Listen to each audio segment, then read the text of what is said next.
নতুন দল গঠন করে আপনার অনুভূতি কেমন জানাবেন? আমরা অনেকদিন খুব পেরেশানিতে ছিলাম। আমাদের দলটা অনেকভাবে ভাঙছে। এটা গণ অধিকার পরিষদের একটা অংশ, নূর ভাইদের একটা অংশ। সবসময় একটা প্রবণতা ছিল আমাদের এখান থেকে সহযোদ্ধাদেরকে নিয়ে গেলে আমরা হয়তো বা দুর্বল হয়ে যাব, তারপরে এটা বন্ধ করে দেব। তো এরকম একটা পেরেশানি ছিল। তো ওইটা আমরা আমজনতার দলে রূপান্তরিত হয়ে গেলাম। এখন তাদের প্রতি অনুরোধ, আমাদের সদস্যদেরকে আপনারা নিয়ে যায়েন না, ঠিক আছে? আমাদের কিছু লক্ষ্য উদ্দেশ্য আছে, এগুলো বাস্তবায়ন করতে চাই আমরা। সবার সহযোগিতা চাই। আপনাদের গঠনতন্ত্রটা কেমন হবে? আমরা দেখছি যে ইতিমধ্যে ফারুক ভাই চলে যাওয়ার পরেই আপনাদের এই চিন্তা ভাবনা আসছে আমজনতা দল গঠন করার জন্য। আপনাদের গঠনতন্ত্রে যারা সদস্য বিন্দু থাকবে। আমাদের একটা ৩টা মূলনীতি আছে: সার্বভৌমত্ব, স্বনির্ভরতা এবং সুশাসন। আর আমাদের স্লোগান হলো স্বনির্ভর অর্থনীতি, সুশাসনে সমৃদ্ধি। এটাকে কেন্দ্র করে সার্বভৌমত্বের বাংলাদেশে যে সংকট, এই বিষয়গুলো মাথায় রেখে আমাদের গঠনতন্ত্র তৈরি হবে ইনশাল্লাহ। আমজনতার মেইন লক্ষ্যটা কি? আগ্রাসন বিরোধী লড়াই করা। আচ্ছা, আপনারা নতুন দল গঠন করলেন, আপনাদের অনুভূতিটা কি? আসলে আমরা নতুন দল না, আমাদের পুরাতন দলকেই একটু নতুনভাবে নতুন আঙ্গিকে সাজালাম। আমাদের যে গণ অধিকার পরিষদ নামটা ছিল সেটা আমরা বিভিন্ন পারিপার্শ্বিক বিভিন্ন অবস্থার কারণে আমরা পরিবর্তন করে আমজনতার দলে আমরা নতুনভাবে বাংলাদেশের জন্য আবার আসলাম। বাংলাদেশের মানুষের আশা আকাঙ্ক্ষার বাতিঘর হিসেবে আমরা আসলাম। এদেশের মানুষের জন্য কাজ করার জন্য, কল্যাণের জন্য, দেশের জন্য, মানচিত্রের জন্য কাজ করার জন্য এসেছি। আমরা এদেশের মানুষের ভালোবাসা অবশ্যই পাবো। আমরা আশা করি দেশের মানুষ আমাদেরকে সাড়া দিবেন, আমরা তাদের জন্য কাজ করব। কারণ দীর্ঘ 52টা বছর যাবৎ এদেশ স্বাধীন হয়েছে, কিন্তু কখনো কেউ আগ্রাসন বিরোধী কোনো লড়াই করে নাই, স্বনির্ভর অর্থনীতির জন্য কেউ লড়াই করে নাই, এবং আত্মনির্ভরশীল হওয়ার জন্য কেউ লড়াই করে নাই। ওই জায়গা থেকে আজকে আমজনতার যে যাত্রা শুরু হলো, আমি আশা করি আমরা আমাদের মাধ্যমে, আমজনতার এই নামের মাধ্যমে, এই দলের মাধ্যমে দেশের মানুষের আশা আকাঙ্ক্ষার বাতিঘর হবে, মানুষের পাশে দাঁড়াতে পারবে, মানুষকে ভালো কিছু দিতে পারবে। আপনাদের লক্ষ্যটা কি? আমজনতার লক্ষ্যটা কি? আমজনতার লক্ষ্য একটাই, এদেশের মানুষকে স্বনির্ভর করা, এদেশের মানুষকে অর্থনৈতিক ঋণ থেকে মুক্তিদান করা, এদেশের মানুষকে আগ্রাসন থেকে মুক্তি দেওয়া, এদেশের মানুষকে বিশ্ব দরবারে মাথা উঁচু করে দাঁড়ানোর জন্য একটি মানচিত্র তৈরি করে দেওয়া, যে মানচিত্রটিতে কোনো ধরনের বৈষম্য থাকবে না, কোনো ধরনের যে বিগত 52 বছরে যে রাজনীতি চলেছে সেই রাজনীতি থেকে বের করে একটি সুস্থ ধারার রাজনীতিতে মানুষকে অভ্যস্ত করা। নতুন দল আত্মপ্রকাশ করে অনুভূতিটা কেমন লাগতেছে আপনার? আর নতুন দল না, এটা আসলে আমাদের অনেক পুরনো দল।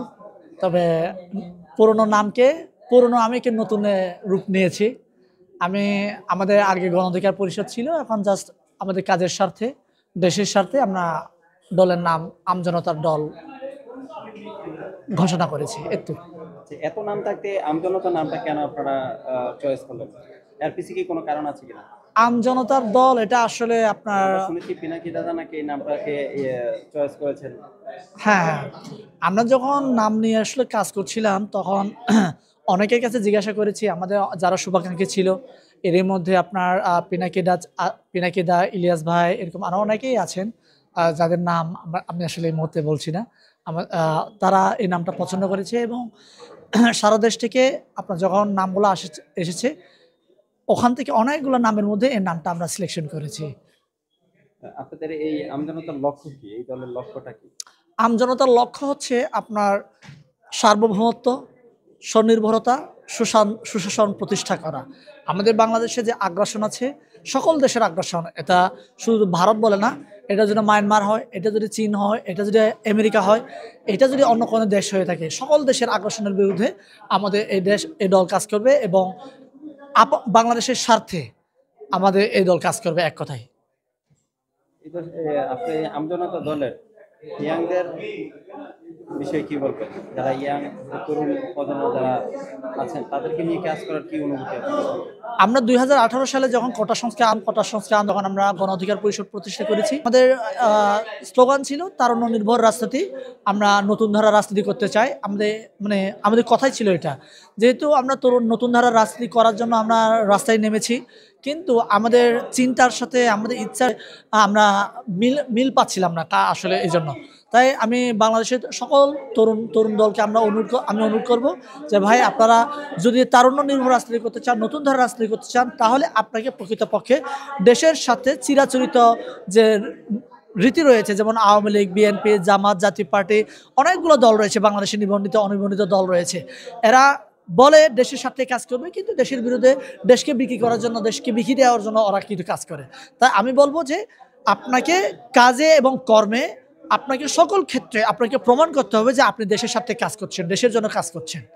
তাহলে আপনি তরুণরা আপনাদের দিকে এগিয়ে আসবে এবং আপনাদের দলে যুক্ত হবে। তাই আমরা সর্বাত্মক আমরা চেষ্টা করব যাতে করে বাংলাদেশের পক্ষে কাজ করার জন্য, বাংলাদেশের আগ্রাসনের যারা কাজ করবে তাদের বিপক্ষে কাজ করার জন্য আমরা কাজ করবো। এই জন্য আমি মনে করি তরুণরা আমাদের পক্ষে থাকবে এবং দেশের আপামর জনগণ আমাদের পক্ষে থাকবে। আমজনতা দলের বাংলাদেশ যারা আছেন মানে দেশবাসীর উদ্দেশ্যে কি বার্তা দিতে চাচ্ছেন? আর দেশবাসীকে এটাই বলতে চাই যে আপনারা সকলে জানেন যে আমরা আগ্রাসনের বিরুদ্ধে কাজ করি, যেহেতু আমরা দেশের পক্ষে কাজ করি, আমরা কিন্তু নির্বাচন কেন্দ্রিক কিংবা এরকম কোনো কিছু চিন্তা করছি না। হ্যাঁ, তবে বাংলাদেশের জনগণ যদি চায় যে আমাদেরকে নির্বাচন চেয়ার দিবে বা নির্বাচনে যাওয়া উচিত, জনগণ যদি আমাদেরকে বলে আমরা তখন যাব। কিন্তু আমাদের যে প্রাইমারি সিদ্ধান্ত হচ্ছে আমরা বাংলাদেশকে স্বনির্ভরতা তৈরি করতে চাই, বাংলাদেশের সুশাসন প্রতিষ্ঠা করতে চাই, বাংলাদেশের সার্বভৌমত্ব রক্ষা করতে চাই। এটা নিয়ে আমাদের কাজ। এটা হলো এই প্রসঙ্গ, যে দল গঠন করলেন আপনার অনুভূতিটা কি? হ্যাঁ, আমার খুব ভালো লাগছে। আসলে এটা এখন একটা জনগণের দাবি, 24-এর অভ্যুত্থানোত্তর একটা নতুন দলের অভিপ্রায়, মানে জনগণের মধ্যে নতুন বন্দোবস্তের যে একটা আকাঙ্ক্ষা, এটা তো একটা নতুন দলই করতে পারে। পুরানো ধ্যান ধারণার যে দলগুলো, ওরা আসলে এখনো আমরা যা 6 মাসে দেখলাম তারা বেরিয়ে আসতে পারতেছে না ওই ধারণা থেকে। তো ওই থেকেই ভাবলাম যে নতুন দল দরকার এবং নতুন লক্ষ্য নিয়ে আমাদের এই দলটা আত্মপ্রকাশ করলো, যেটাতে আমাদের পুরনো গণ অধিকার পরিষদের তারেক ভাই বা এই যে মশিউজ্জামান স্যার, ওনারা অনেকে আছেন, এবং আমরা যারা বিভিন্ন জায়গা থেকে সামাজিক সংগঠনগুলো করতাম এবং বিপ্লবের সময় ছিলাম এবং বিপ্লবের পরবর্তী মাঠে ছিলাম, তারও আমরা ফিল করছি যে এটা আমাদের সাধারণ জনতার একটা দল হয়ে উঠতে পারবে ইনশাল্লাহ। আপনাদের লক্ষ্যটা কি? হ্যাঁ, আমাদের লক্ষ্য তো পরিষ্কার। আমরা 3 শব্দে আমাদের লক্ষ্য বলছি: সার্বভৌমত্ব, স্বনির্ভরতা এবং সুশাসন। এটা 3টা দিয়ে আমাদের লক্ষ্য পরিষ্কার হয়ে যায়। আমরা এই 3টাকেই কনফার্ম করতে চাই। ধন্যবাদ।